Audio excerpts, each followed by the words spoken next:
Bismillahirrahmanirrahim. Assalamualaikum warahmatullahi wabarakatuh.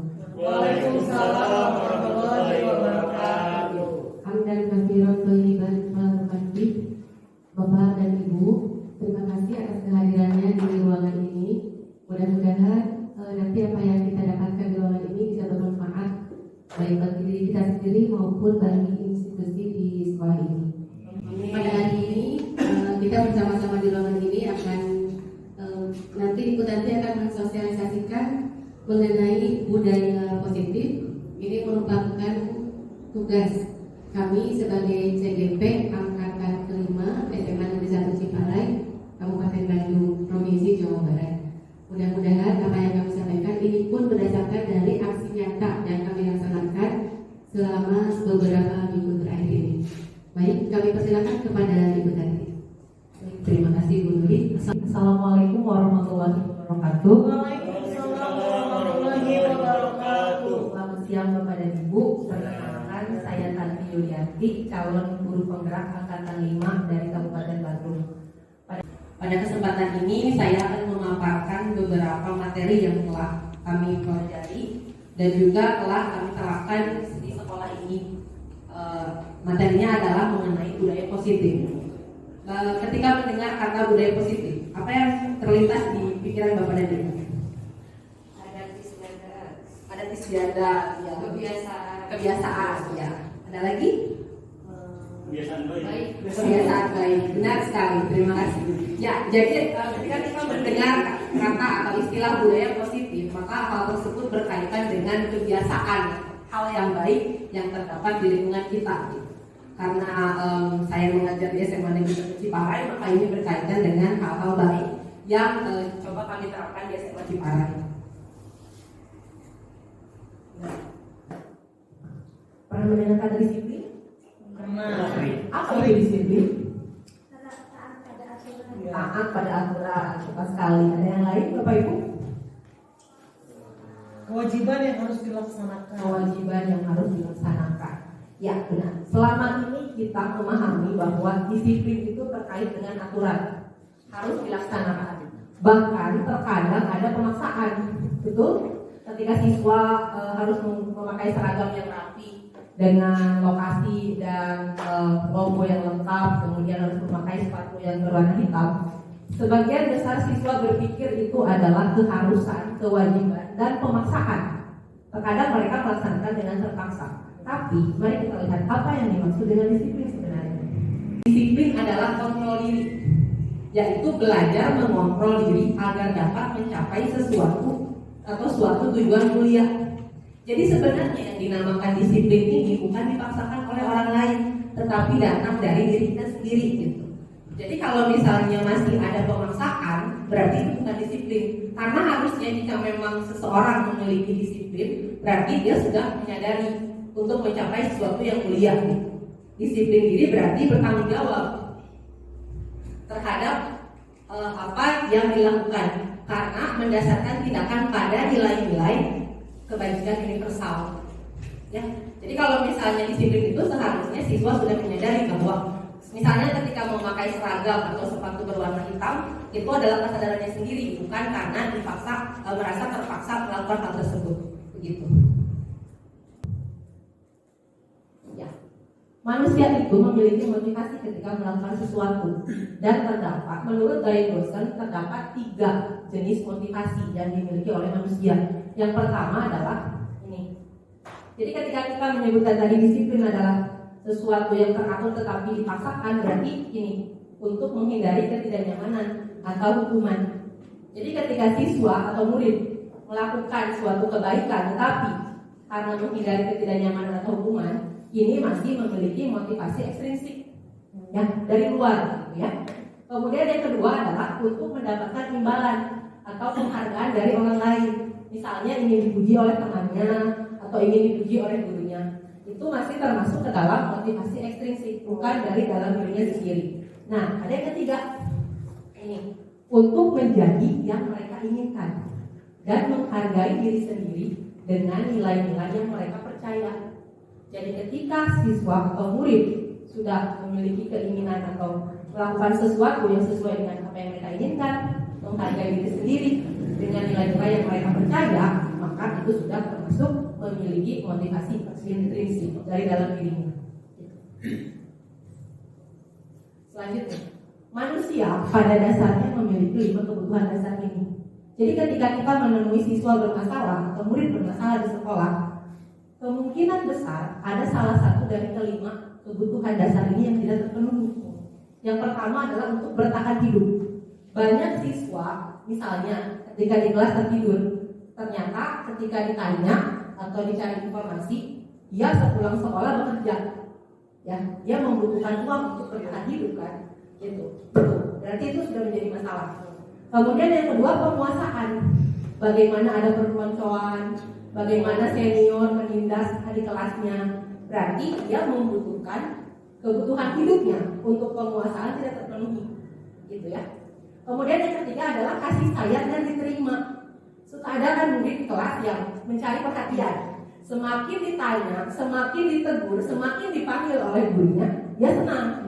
Karena dia tidak mendapatkan kasih sayang itu di rumah. Begitu Bapak Ibu ya.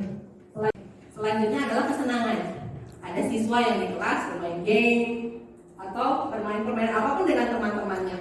Yang penting dia bisa tertawa gitu, dia meledek rekan-rekannya atau temannya. Berarti ada kebutuhan dasar yang kurang, itu adalah kebutuhan kesenangan. Yang terakhir adalah kebebasan. Misalnya ada yang melanggar, kabur dari sekolah atau berusaha untuk loncat benteng gitu ya. Nah itu berarti kebutuhan kebebasannya belum terpenuhi. Nah, sekarang kita akan berbicara mengenai perubahan paradigma. Selama ini kita fokus kepada yang stimulus dan respon. Sekarang kita berusaha untuk menerapkan teori kontrol. Jadi dulu kita percaya bahwa realitas atau kebutuhan kita sama. Mau anak orang kaya atau tidak sama. Yang berlatar belakang ekonominya kurang atau secara intelektualnya kurang dengan yang cerdas misalnya dianggap sama. Padahal sebetulnya kebutuhannya berbeda. Perlakuannya pun harusnya berbeda. Yang kedua, semua orang melihat hal yang sama. Padahal ketika kita melihat sesuatu dari sudut pandang yang berbeda, maka hasilnya akan berbeda kan? Ketika kita melihat kenapa siswa atau murid itu melakukan kesalahan, ketika kita telusuri, ketika kita tanya, kita cari informasi, ternyata ada hal yang mungkin tidak dia miliki yang sudah seperti yang kita miliki, gitu ya. Kita mencoba mengubah orang agar berpandangan yang sama dengan kita. Jadi kalau menurut kita ini baik, menurut orang lain juga sama. Padahal seharusnya kita yang berusaha memahami pandangan orang lain. Kemudian perilaku buruk dilihat sebagai suatu kesalahan. Begitu kan Bapak Ibu, ketika ada murid yang berbeda di kelas, kita langsung sebagai besar dari kita langsung menyatakan anak itu bermasalah. Padahal sebetulnya semua perilaku itu memiliki tujuan. Seperti murid yang mencari perhatian di kelas itu berarti dia kurang kasih sayang, gitu ya. Orang lain bisa mengontrol saya, padahal sebenarnya hanya kita sendiri yang bisa mengontrol diri kita.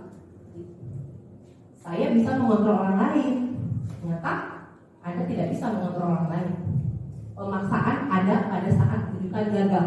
Jadi biasanya ketika kita meminta orang lain melakukan sesuatu dengan rujukan tidak berhasil, akhirnya diancam ya, dipaksa. Mau tidak?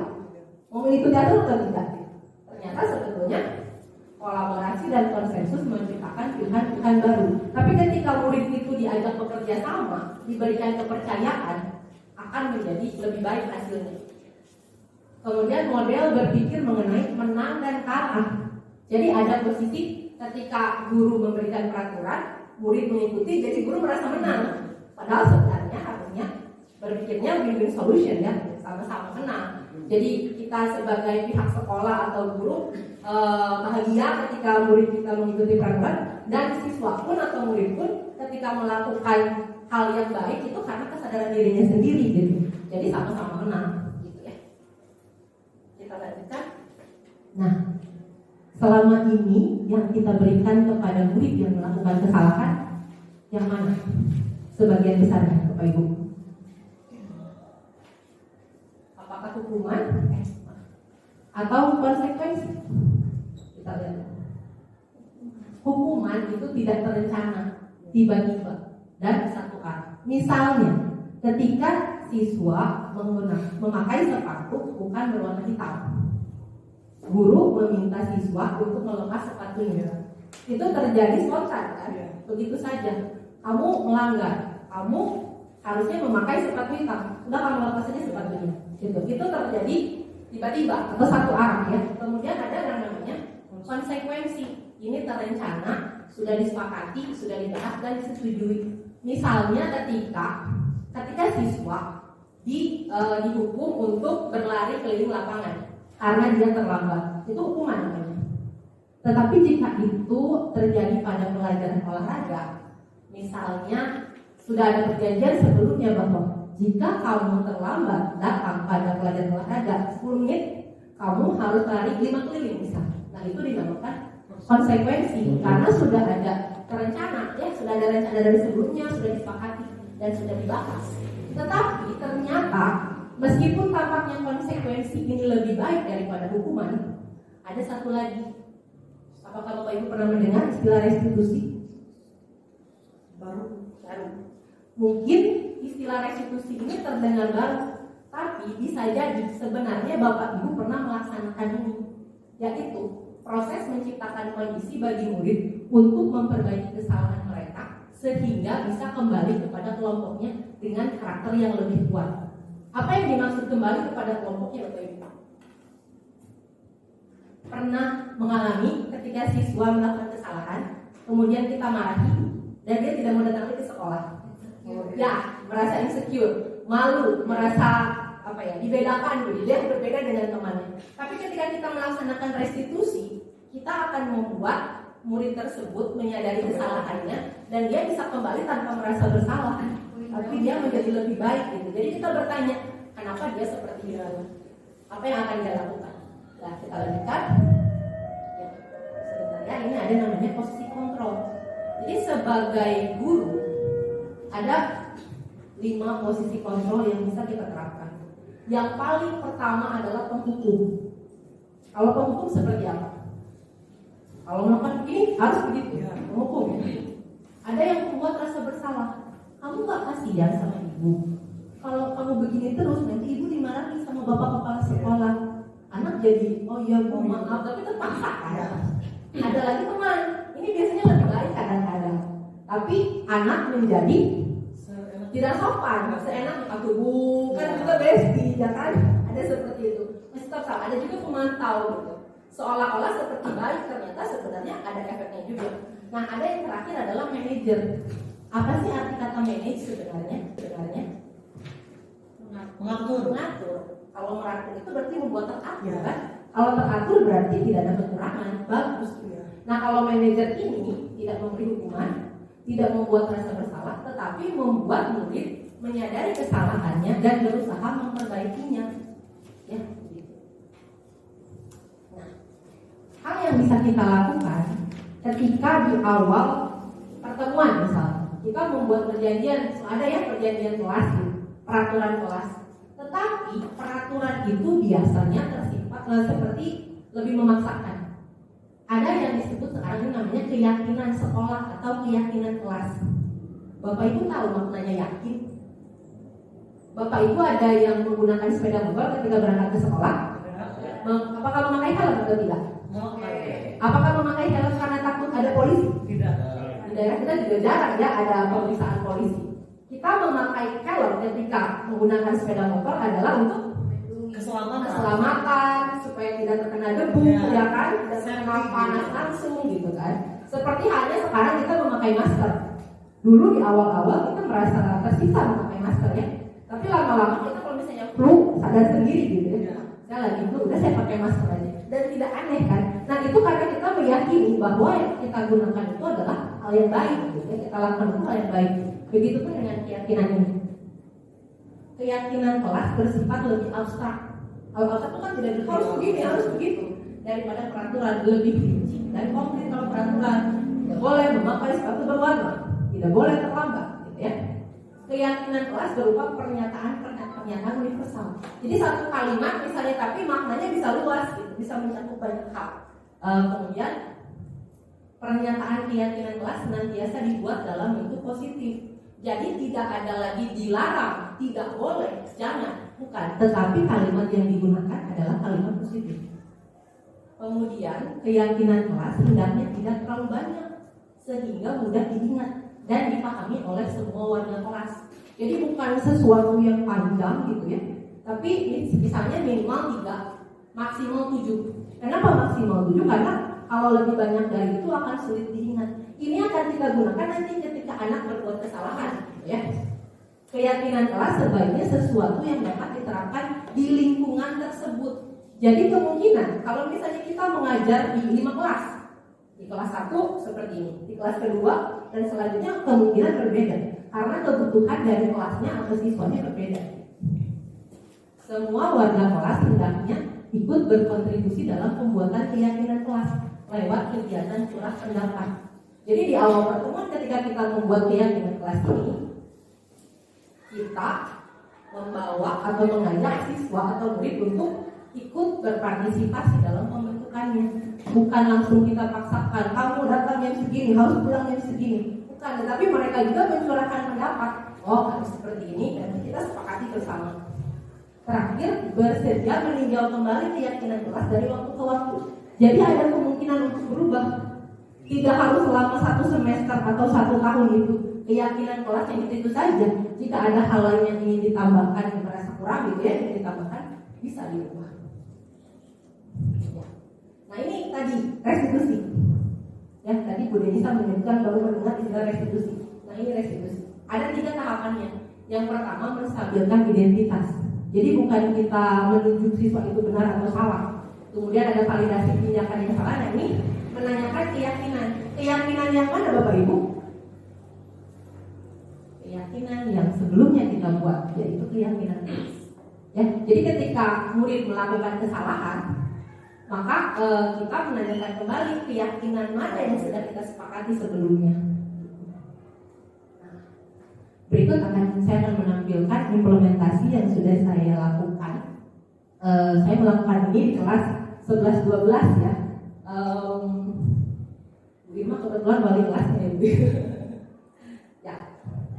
Ini adalah ketika saya dengan siswa-siswi di kelas 11-12 mencoba menyusun keyakinan kelas.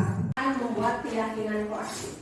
Apa yang disebut yakin? Percaya, optimis, percaya, tanggung jawab. Ini, ketika kalian memakai helm, ketika menggunakan sepeda motor, itu keyakinan atau peraturan? Peraturan. Ada nggak yang pakai helm karena keyakinan? Ada bu. Misalnya? Gila. Gimana? Keyakinan mau pakai helm karena keyakinan gimana? Yakin safety. takut kecelakaan bu. Yakin bakal jatuh ibu. Ada peraturan yang memakai helm karena takut polisi. Ya. Ada. Tapi ada orang yang memakai helm karena memang merasa itu untuk keamanan dirinya. Kalaupun terjadi sesuatu, alhamdulillah dari kecelakaan, jika sudah memakai helm setidaknya kepala kita insya Allah lebih terlindungi, betul? Sekarang saya dengan kalian kita akan membuat keyakinan kelas. Apa itu keyakinan kelas? Hal-hal yang kalian yakini harus dilakukan oleh setiap anggota kelas ini. Jadi apa saja nanti silakan kalian diskusikan dengan kelompok masing-masing. Nanti akan ditempel di depan. Nanti Ibu berikan lagi sticky note seperti waktu itu. Kalian harus menuliskan dan kita tempel di depan. Kalau sudah disepakati harus menempelkannya di kelas. Jadi apabila ada anggota kelas ini yang tidak melakukan itu, kalian harus hafal semua keyakinan kelasnya. Nanti untuk kelompok satu keyakinan. Tapi karena ada 5 kelompok, kita 5 keyakinan karena kalian harus hafal kelima-limanya. Itu muda agama deh.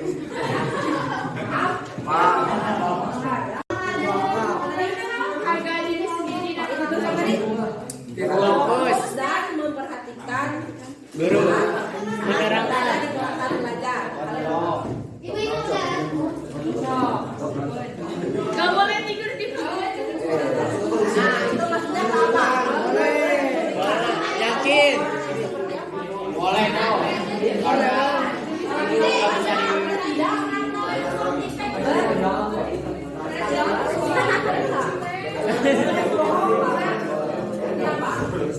Siapa keyakinan ini?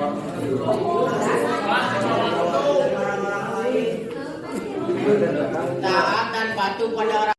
Jadi pada waktu itu siswa dibagi menjadi beberapa kelompok gitu, dan setiap kelompok harus setelah berdiskusikan dengan rekan-rekan satu kelompoknya menyebutkan keyakinan kelas apa yang mereka sepakati atau kami sepakati.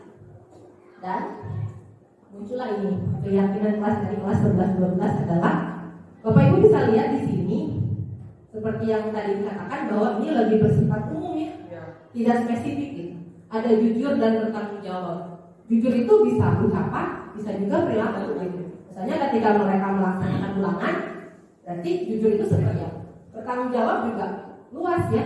Bertanggung jawab ini bukan berarti tidak boleh melakukan kesalahan, tapi bertanggung jawab juga bisa memperbaiki kesalahannya.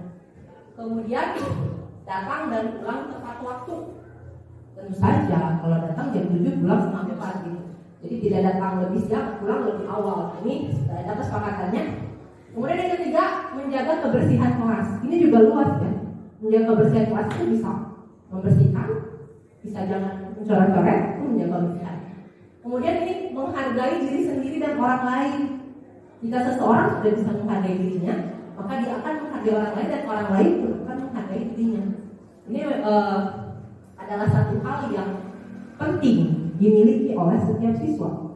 Kemudian yang terakhir adalah fokus dan memperhatikan saat pembelajaran. Ini pun luas, maksudnya ketika misalnya di kelas bahasa Inggris, ketika mereka melakukan role play, percakapan itu juga masuk ke sini ya, fokus. Selanjutnya adalah, nah ini adalah beberapa implementasi dari keyakinan kelas yang barusan saya bahas.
Contohnya jujur adalah ketika melakukan ulangan, jadi ini bertanggung jawab.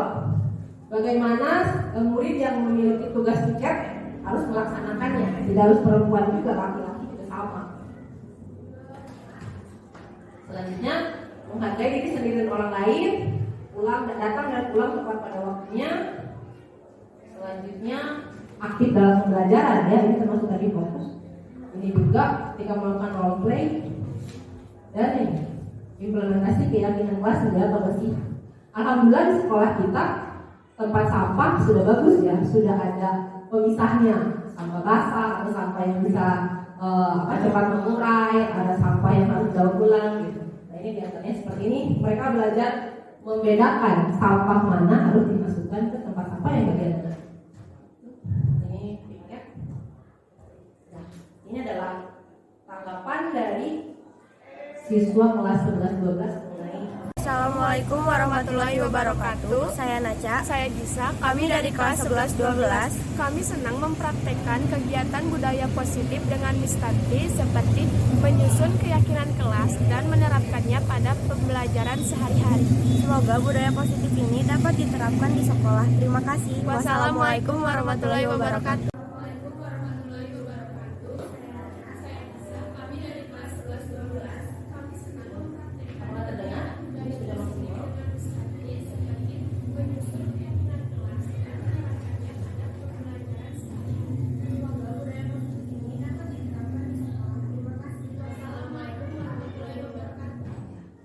Harapan di situ semoga bisa diterapkan di sekolah. Mudah-mudahan ya, kita mulai dari lingkungan kecil dulu dan kelas. Jika memang sudah terbentuk keyakinannya, disiplin positifnya bisa juga disebarkan kepada kelas-kelas lainnya. Nah, ini adalah salah satu contoh restitusi, penerapan restitusi ketika anak melakukan kesalahan. Nah, ini adalah video yang saya buat kita melakukan praktek restitusi. Niko, ada yang ingin dibicarakan? Ya Bu, tadi saya melakukan kesalahan. Berbuat salah itu tidak apa-apa, tapi ini ingin tahu mengapa kamu terlambat masuk ke kelas. Tadi saya lapar, jadi saya makan dulu di kantin Bu. Oh iya, kalau lapar memang tidak bisa ditahan ya. Kalau ditahan tidak akan konsentrasi belajarnya. Kamu pasti punya alasan kenapa sampai kamu makan dulu di kantin. Iya Bu, saya tidak sempat sarapan karena kesiangan. Tapi apakah yang kamu lakukan sudah sesuai dengan keyakinan kelas ini? Tidak Bu, Oh, tidak sesuai dengan keyakinan kelas yang mana? datang dan melakukan waktu Bu. Kira-kira apa yang bisa kita lakukan untuk memperbaikinya? Saya berjanji tidak melakukannya lagi Bu. Jadi selanjutnya supaya kita tidak terlambat masuk kelas lagi karena makan di kantin, apa yang akan dilakukan? Saya akan bangun lebih awal sehingga bisa sarapan dulu dari rumah. Toh, sepertinya asik sekali bermain game. Maaf Bu, tadi saya sedang kabar dengan teman dari kelas lain dari waktu istirahat dan belum selesai sampai ini. Pasti menyenangkan kalau dengan teman ya, jadi tidak merasa bosan. Ya Bu, Bisa, apakah kamu sedang bosan sampai bermain game saat pelajaran? tadi tanggung Bu, kalau saya berhenti berarti saya kalah. Kamu masih ingat ya kelas yang disepakati? Masih Bu. Apakah ada yang lupa langgar saat bermain game? Iya Bu, Yang ingat kelas yang mana? fokus dan memperhatikan saat pembelajaran. Apa yang bisa kita lakukan untuk memperbaikinya? Saya akan memilih game saat jam istirahat atau jam kosong dan akan berhenti ketika ada guru masuk. Baiklah, mulai sekarang semua yang fungsi yang kita buat harus diingat dan dilaksanakan dengan baik ya.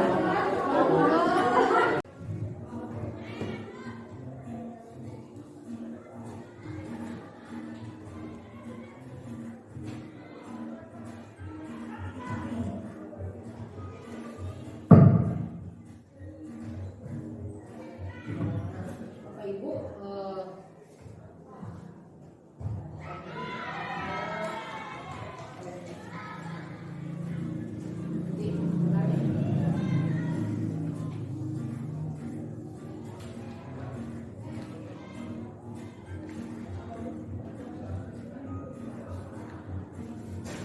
jadi tahapannya itu adalah tadi ada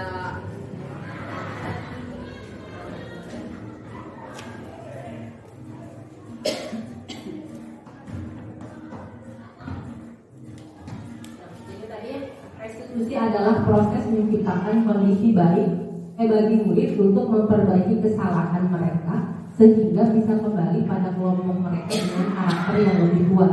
Jadi tujuannya mereka menyadari kesalahannya dan berubah menjadi lebih baik. Lagi.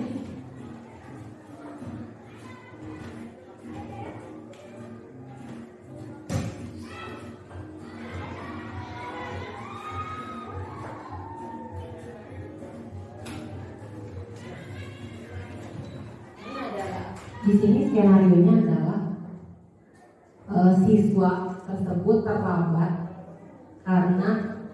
masuk kelas karena makan dulu di kantin. Berarti ini adalah ninja pertama.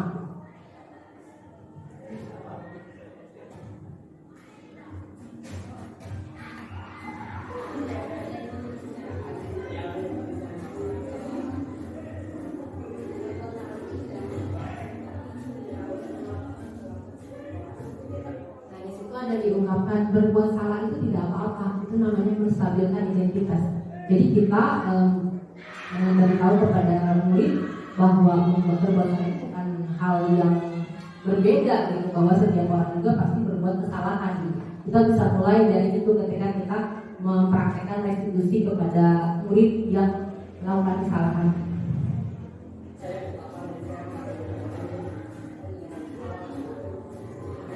Tadi katanya saya lapar, jadi saya makan dulu di kantin, ya makanya terlambat. Nah di sini namanya validasi tindakan yang salah gitu. Guru menyebutkan bahwa ya kalau lapar memang tidak bisa ditahan, memang harus makan.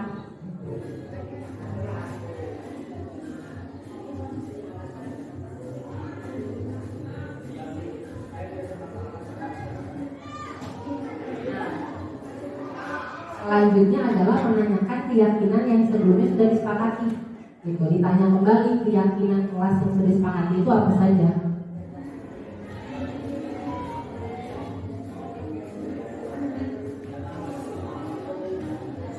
Ya, Bapak Ibu tadi ada kan keyakinan kelas yang sudah disepakatinya adalah datang dan pulang tepat waktu.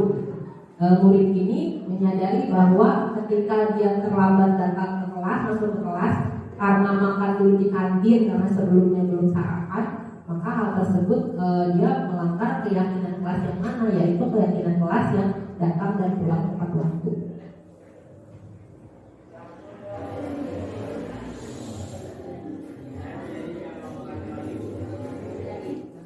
Setelah melakukan tahap restitusi ini, jadi saya berjanji tidak melakukan lagi.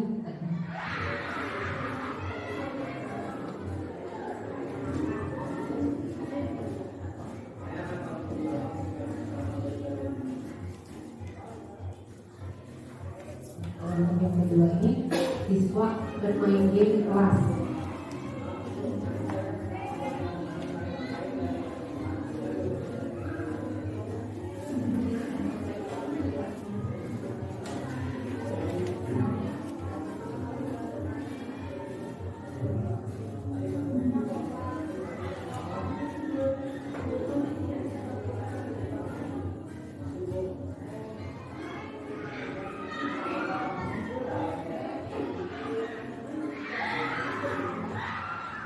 Bapak Ibu, saya ingin bertanya terlebih dahulu, jika murid bermain game di kelas, berarti kebutuhan apa yang tidak terpenuhi? Pasti tadi kebutuhan apa saja, ada kebebasan, ada apa tadi, bertahan hidup, ada kesenangan. Ya, betul. Berarti ketika pembelajaran sedang berlangsung, ada murid yang bermain game atau bermain dengan teman-temannya gitu mencari kesenangan, berarti dia kekurangan itu, kekurangan kesenangan gitu, kurang senang gitu ya.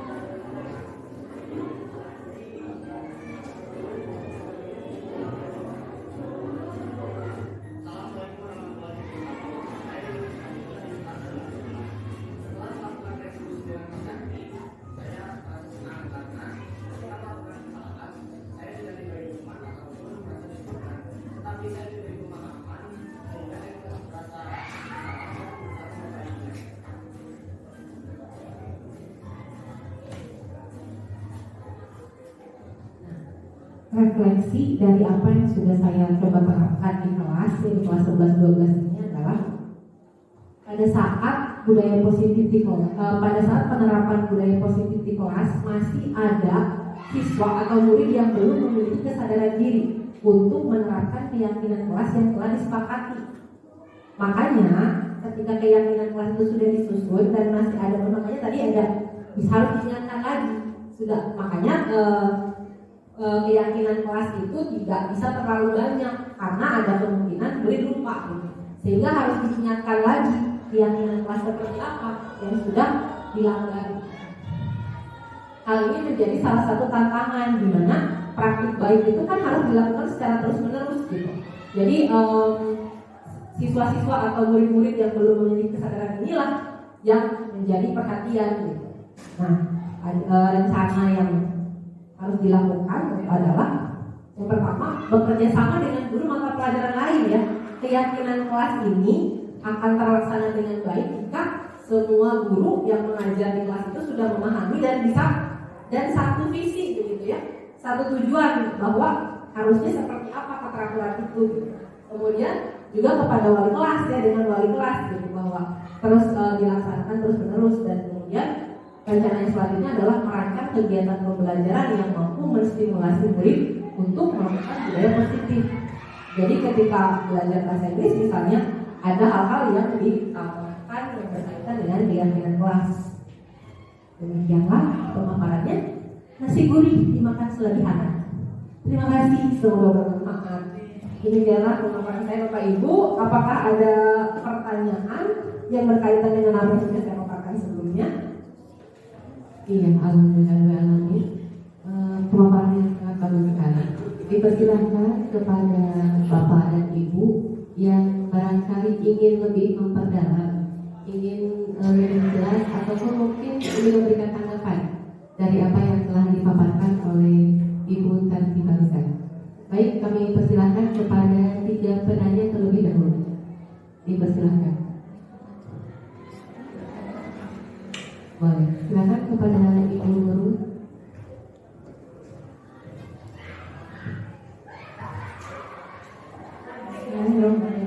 Terima kasih Bu Tri.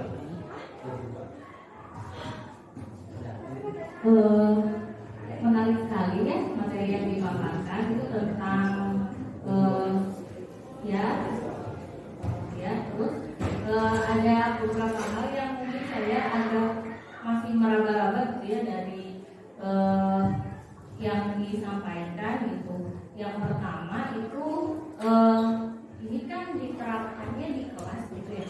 Diterapkannya di kelas, apakah ini berlaku untuk semua mata pelajaran atau memang setiap pelajaran itu membuat apa tadi keyakinan kelas gitu, atau memang ini dibuat di awal pembelajaran untuk dibuat seterusnya gitu baik di mata pelajaran apapun gitu.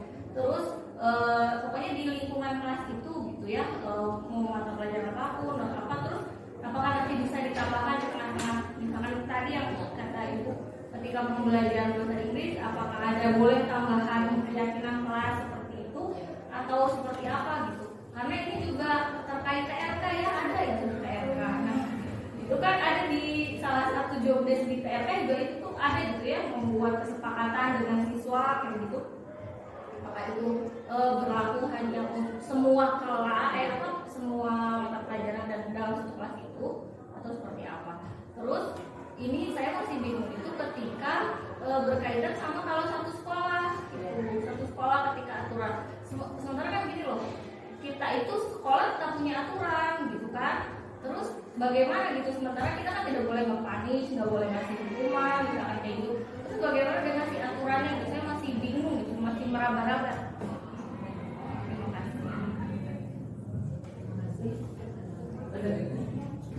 Ya, silakan. Boleh langsung. Assalamualaikum warahmatullahi wabarakatuh. Waalaikumsalam warahmatullahi wabarakatuh. Di sini mungkin saya tertarik dengan tadi mengenai restitusi ya. Restitusi. Nah itu kan otomatis kan ketika anak berbuat salah harus ada mungkin treatment tersendiri ya supaya membalikan anaknya menjadi positif lagi atau semangat lagi, bahkan confidence lagi gitu ya. Nah saya cuma ingin tahu mungkin ya treatment apa yang kira-kira cocok untuk anak yang mungkin di sini level kan ada ya anak tuh yang mungkin di sini baik, terus ada yang mungkin di sini bukan ini ya, tapi lebih ke kayak pecicilan gitu ya, mungkin Bapak Ibu juga di sini tahu, tapi yang mungkin susah untuk diatur gitu. Nah nge-treatmentnya supaya kita restitusi tadi itu kembali ke confidence dan supaya tidak jadi bumerang ke kitanya itu seperti apa? Terima kasih. Masih ada lagi? Atau dua dulu mungkin ya?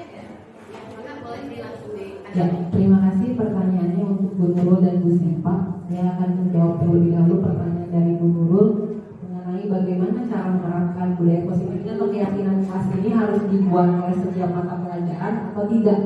Sebenarnya akan menjadi lebih sederhana atau lebih mudah ketika wali kelas. Ya, jadi pada pertemuan pertama biasanya kan wali kelas datang ke kelas melakukan pembimbingan dulu gitu kan, mengenal murid-muridnya seperti apa gitu. Kalau misalnya dilakukan di setiap pelajaran, ada kemungkinan jadi siswanya bingung. Di pelajaran ini aturannya begini, keyakinan kelas pelajaran lain berbeda lagi gitu. Akan lebih baik jika keyakinan kelas ini dibentuk oleh wali kelas. Jadi setidaknya setiap kelas memiliki keyakinan kelasnya sendiri gitu. Jadi ketika murid melakukan kesalahan dapat dikembalikan kepada keyakinan kelas tersebut gitu. Biasanya kan kalau di setiap satu pelajaran ada masalah, guru mata pelajaran berbicara atau berkonsultasi kepada wali kelasnya atau juga kepada guru BK gitu misalnya. Nah ini jadi berhubungan dengan pertanyaan Bu Sipa tadi, bagaimana cara mengembalikan anak supaya menjadi percaya diri lagi dan tidak menyalahkan guru ketika setelah diberikan treatment setelah melakukan kesalahan begitu. Kita harus mencari dulu tadi kebutuhan dasar apa yang hilang dari anak tersebut. Hal itu bisa kita lakukan dengan konsultasi langsung dengan muridnya atau dengan guru mata pelajaran lain. Kan biasanya guru juga berbicara, tahu nggak anak ini di kelas ini begini loh. Biasanya masalahnya hampir sama. Anak tersebut bukan hanya bermasalah di satu pelajaran, biasanya di pelajaran lain pun sama. Anak yang masuknya kadang masuk, kadang enggak gitu ya. Sering terlambat misalnya. Juga kita bisa berkonsultasi dengan wali kelas. Karena wali kelas biasanya di pertemuan pertama itu kan ada data siswa. Itu bisa dilihat ya, itu juga bisa menjadi bahan acuan gitu.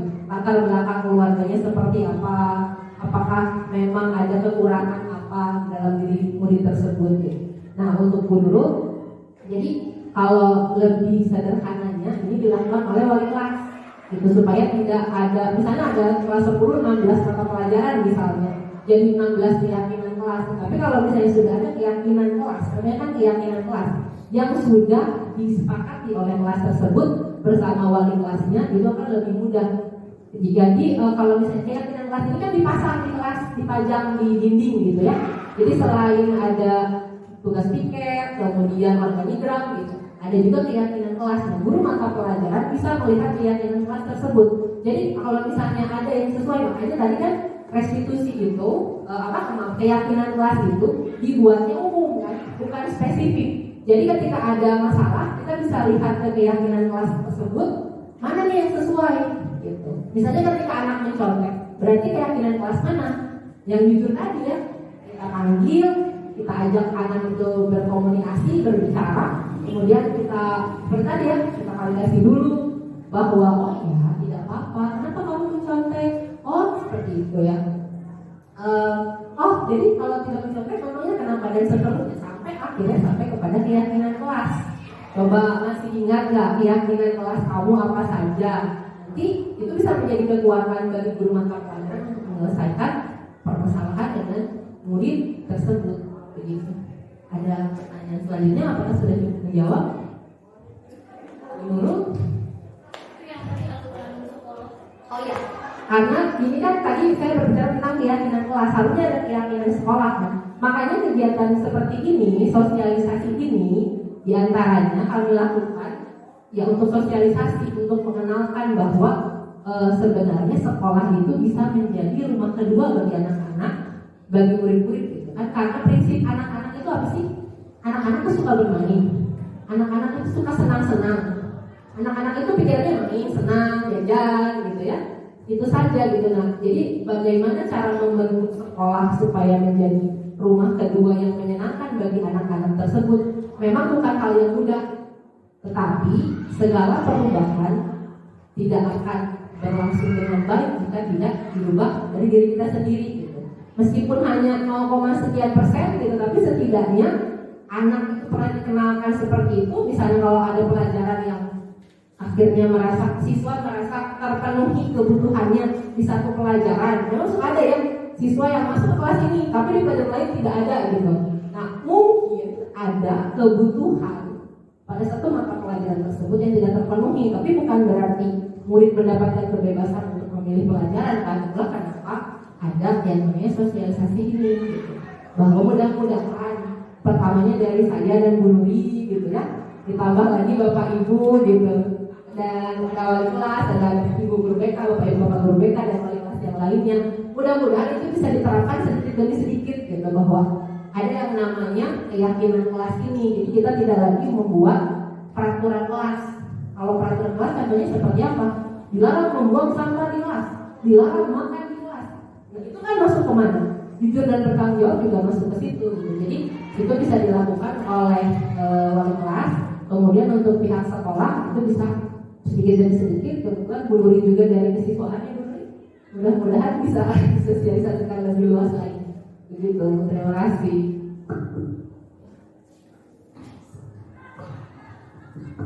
Ya, masih ada yang penasaran mengenai materi ini? Atau sudah dicukupkan saja? Baiklah, alhamdulillah pemaparan kita mengenai materi budaya positif hari ini sudah selesai. Mudah-mudahan ada manfaatnya. Terima kasih atensinya kepada Bapak dan Ibu yang sudah meluangkan waktu di sini. Assalamualaikum warahmatullahi wabarakatuh.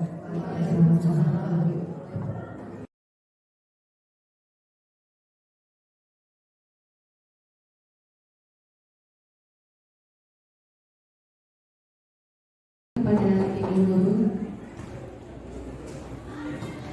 ada beberapa hal yang mungkin saya agak masih meraba-raba gitu ya dari yang disampaikan gitu. Yang pertama itu ini kan diterapkannya di kelas gitu ya. Diterapkannya di kelas, apakah ini berlaku untuk semua mata pelajaran atau memang setiap pelajaran itu membuat apa tadi ya keyakinan kelas gitu, atau memang ini dibuat di awal pembelajaran untuk dibuat seterusnya gitu baik di mata pelajaran apapun gitu, terus pokoknya di lingkungan kelas itu gitu ya, mau mata pelajaran apapun apa, terus apakah nanti bisa ditambahkan dengan misalkan tadi yang kata itu ketika pembelajaran bahasa Inggris, apakah ada boleh tambahan keyakinan kelas seperti itu atau seperti apa gitu, karena ini juga terkait TRK ya, ada itu TRK itu kan ada di salah satu job desk di TRK juga itu ada gitu ya, membuat kesepakatan dengan siswa kayak gitu, apakah itu berlaku hanya untuk semua semua mata pelajaran dan dalam satu kelas itu atau seperti apa. Terus ini saya masih bingung itu ketika berkaitan sama kalau satu sekolah ketika aturan sebenarnya kan gini loh, kita itu sekolah tetap punya aturan gitu kan, terus bagaimana gitu, sementara kita kan tidak boleh nge-punish, nggak boleh ngasih hukuman misalkan kayak gitu, terus bagaimana dengan si aturannya gitu, saya masih bingung gitu, masih meraba-raba. Terima kasih. Di sini mungkin saya tertarik dengan tadi mengenai restitusi ya, restitusi. Nah itu kan otomatis ya, ketika anak berbuat salah harus ada mungkin treatment tersendiri ya, supaya mengembalikan anaknya menjadi positif lagi atau semangat lagi, bahkan confidence lagi gitu ya. Nah saya cuma ingin tahu mungkin ya treatment apa yang kira-kira cocok untuk anak yang mungkin di sini level kan ada ya, anak tuh yang mungkin di sini baik, terus ada yang mungkin di sini bukan ini ya, tapi lebih ke kayak pecicilan gitu ya, mungkin Bapak Ibu juga di sini tahu, tapi yang mungkin susah untuk diatur gitu. Nah nge-treatmentnya supaya kita restitusi tadi itu kembali ke confidence dan supaya tidak jadi bumerang ke kitanya, itu seperti apa? Terima kasih. Mengenai bagaimana cara menerapkan budaya positif ini atau keyakinan kelas ini harus dibuat oleh setiap mata pelajaran atau tidak, sebenarnya akan menjadi lebih sederhana atau lebih mudah ketika wali kelas ya. Jadi pada pertemuan pertama biasanya kan wali kelas datang ke kelas melakukan pembimbingan dulu gitu kan, mengenal murid-muridnya seperti apa gitu. Kalau misalnya dilakukan di setiap pelajaran, ada kemungkinan jadi siswanya bingung, di pelajaran ini aturannya begini, keyakinan kelas pelajaran lain berbeda lagi gitu. Akan lebih baik jika keyakinan kelas ini dibentuk oleh wali kelas. Jadi setidaknya setiap kelas memiliki keyakinan kelasnya sendiri gitu. Jadi ketika murid melakukan kesalahan dapat dikembalikan kepada keyakinan kelas tersebut gitu. Biasanya kan kalau di setiap satu pelajaran ada masalah, guru mata pelajaran berbicara atau berkonsultasi kepada wali kelasnya atau juga kepada guru BK gitu misalnya. Nah ini jadi berhubungan dengan pertanyaan Bu Sipa tadi, bagaimana cara mengembalikan anak supaya menjadi percaya diri lagi dan tidak menyalahkan guru ketika setelah diberikan treatment setelah melakukan kesalahan begitu. Kita harus mencari dulu tadi kebutuhan dasar apa yang hilang dari anak tersebut. Hal itu bisa kita lakukan dengan konsultasi langsung dengan muridnya atau dengan guru mata pelajaran lain. Kan biasanya guru juga berbicara, tahu nggak anak ini di kelas ini begini loh, biasanya masalahnya hampir sama. Anak tersebut bukan hanya bermasalah di satu pelajaran, biasanya di pelajaran lain pun sama. Anak yang masuknya kadang masuk kadang enggak gitu, sering terlambat. Bisa juga kita bisa berkonsultasi dengan wali kelas, karena wali kelas biasanya di pertemuan pertama itu kan ada data siswa, itu bisa dilihat ya, itu juga bisa menjadi bahan acuan gitu. Latar belakang keluarganya seperti apa, apakah memang ada kekurangan apa dalam diri murid tersebut gitu.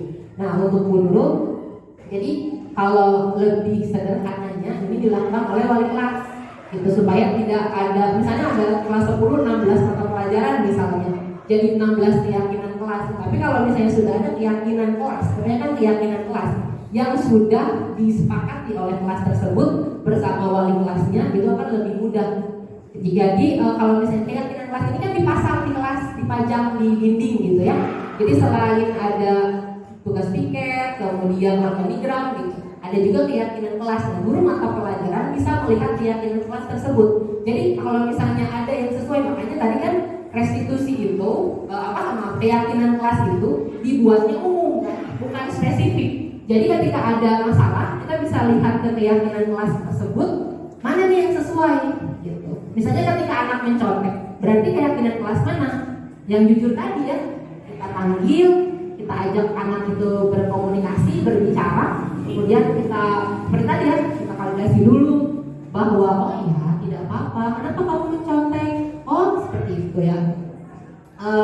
Oh jadi kalau tidak mencontek memangnya kenapa, dan seterusnya sampai akhirnya sampai kepada keyakinan kelas.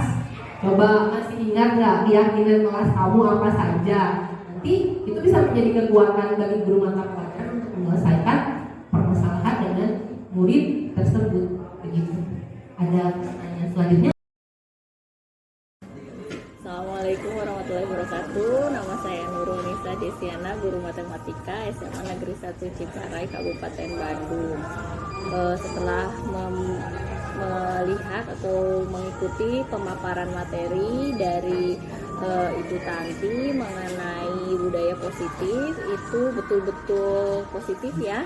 Jadi banyak sekali ilmu yang saya dapatkan, ilmu yang saya peroleh, dan sangat baik diterapkan di sekolah, sehingga saya juga memiliki gambaran yang baik gitu tentang bagaimana penerapan budaya positif itu di kelas. Mudah-mudahan saya bisa juga menerapkan budaya positif ini dengan baik di kelas. Terima kasih. Assalamualaikum warahmatullahi wabarakatuh. Nama saya Denisa Habibah sebagai guru seni budaya SMA Negeri 1 Ciparai. Menurut saya tentang apa yang sudah dijelaskan oleh Ibu Tanti tadi tentang budaya positif itu merupakan suatu materi yang memang sangat-sangat positif dan bermanfaat untuk saya khususnya, dan umumnya untuk semua tenaga pengajar di SMA Negeri 1 Ciparai.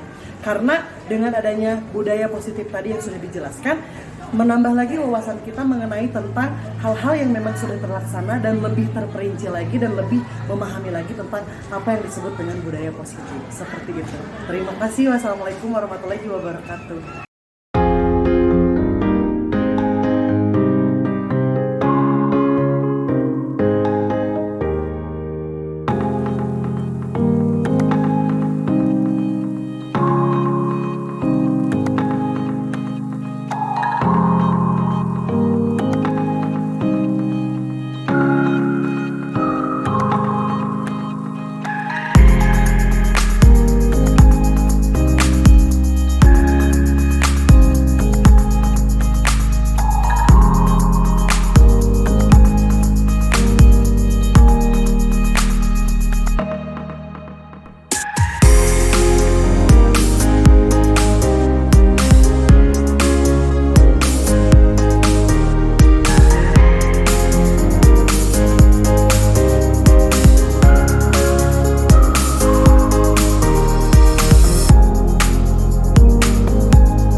Wassalamualaikum warahmatullahi wabarakatuh. Saya Naca. Saya Gisa. Kami dari kelas 11-12. Kami senang mempraktekkan kegiatan budaya positif dengan Miss Tanti seperti menyusun keyakinan kelas dan menerapkannya pada pembelajaran sehari-hari. Semoga budaya positif ini dapat diterapkan di sekolah. Terima kasih. Wassalamualaikum warahmatullahi wabarakatuh.